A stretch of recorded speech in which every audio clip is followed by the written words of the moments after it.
বিশাল এক খুশির সংবাদ পেতে চলেছে টাইগার ফুটবলের ভক্তরা। ফিনিশিংয়ের অভাব ঘোচাতে একজন নয়, ইউরোপের টপ ক্লাস লিগ থেকে 3 জন ফুটবলারকে নিয়ে আসতে চলেছে বাংলাদেশ, যারা আগামীতে হামজা সুমিতদের সঙ্গে জোট বেঁধে লাল সবুজের ফুটবলকে দেখাবে আশার আলো। হয়তো একদিন বিশ্ব মঞ্চেও উড়বে লাল সবুজের পতাকা। কে এই 3 ফুটবলার, আশার সুখবর দিচ্ছে বিস্তারিত রিপোর্ট।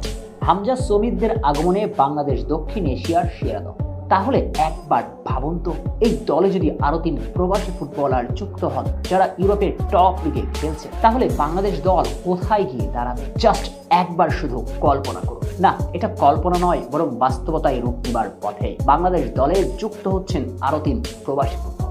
বাংলাদেশ ফুটবল নতুন আলোর পথে ছুটছে, যেখানে পথ দেখাচ্ছেন হামজা চৌধুরী এবং সুমিত সোম নামের 2 পথিক। তবে তারা শত চেষ্টা করলেও বোধহয় ওদের একটা টর্চ লাইটের বড্ড অভাব। বাংলাদেশ জাতীয় দলের একজন ফিনিশারের অভাব।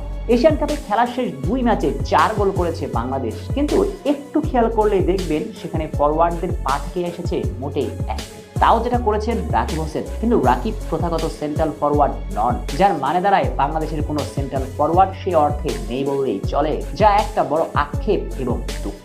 এই দুঃখ ঘোচাতে এবারের বাফুফে আনতে চলেছে 3 জন প্রবাসী ফুটবলার যারা ইউরোপের টপ ক্লাস লিগে খেলছেন, যেটা সাম্প্রতিক সময়ে এক মূলধারার গণমাধ্যমে নিশ্চিত করেছেন বাংলাদেশ ফুটবল ফেডারেশনের সহসভাপতি ফাহাদ করিম। যেখানে তার কাছে জানতে চাওয়া হয় একজন সেন্ট্রাল ফরওয়ার্ড আনতে কি করতে চলেছে বাফুফে। সে প্রশ্নের জবাবে ফাহাদ করিম বলেন, বাংলাদেশ ঘরোয়া লিগ থেকে প্রত্যাশা অনুযায়ী সেন্ট্রাল ফরওয়ার্ড পাচ্ছে না, তাই এবার বাফুফে প্রবাসী ফুটবলারদের দিকে হাত বাড়াচ্ছে এবং তারা হামজার মতো ইউরোপের টপ লিগে না খেললেও মানের দিক থেকে কাছাকাছি লিগেই খেলেন এমন ফুটবলারদের সঙ্গে ইতিমধ্যে যোগাযোগ করতে শুরু করেছে ফুটবল ফেডারেশন, যেটা নিশ্চিত করলেন ফাহাদ করিম নিজেই। এখন প্রশ্ন জাগতে পারে এই 3 ফুটবলার কারা। যদিও কোনো নাম স্পষ্ট করেননি জেন্টলম্যান ফাহাদ করিম, তবে বাংলাদেশ ফুটবল পাড়ায় কান পাতলেই শোনা যায় ট্রেভার ইসলামের কথা। ট্রেভার ইসলাম বর্তমানে খেলছেন আমেরিকার ইউনিভার্সিটি লিগে, যেখানে প্রতিনিয়ত গোল অ্যাসিস্ট করেই যাচ্ছেন। সবচেয়ে বড় ব্যাপার, জায়ন আহমেদ এখান থেকে উঠে এসেছেন। অনেকে ধারণা করছেন জায়ন আহমেদের চেয়েও গতিশীল ফুটবলার ট্রেভার। শুধু তাই নয়, ট্রেভার একসঙ্গে খেলতে জানেন ভিন্ন ভিন্ন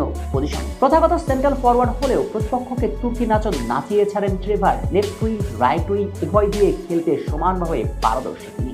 সঙ্গে অ্যাটাকিং মিডফিল্ডার এবং সেকেন্ড স্ট্রাইকার হিসেবেও খেলতে পারেন। সব মিলিয়ে আক্রমণ ভাগের পরিপূর্ণ প্যাকেজ যেন এই ট্রেভার। এখন দেখার অপেক্ষায় ট্রেভারকে জাতীয় দলে আনে কিনা বাফুফে। সবচেয়ে বড় ব্যাপার, ট্রেভার জায়ন আহমেদের চেয়েও বেশি গতিশীল ফুটবলার। এছাড়াও তালিকায় আছেন জায়ান হাকিম এবং ইউসুফ মিয়া। সত্যিকার অর্থে এই 3 ফুটবলারকে যুক্ত করতে পারলে বাংলাদেশ ফুটবলের আগামীর পথ মসৃণ হয়ে উঠবে। এগিয়ে যাবে লাল সবুজ। এবার না হলে আগামীবার এশিয়ান কাপে সরাসরি কোয়ালিফাই করার সুযোগ থাকবে বাংলাদেশের সামনে।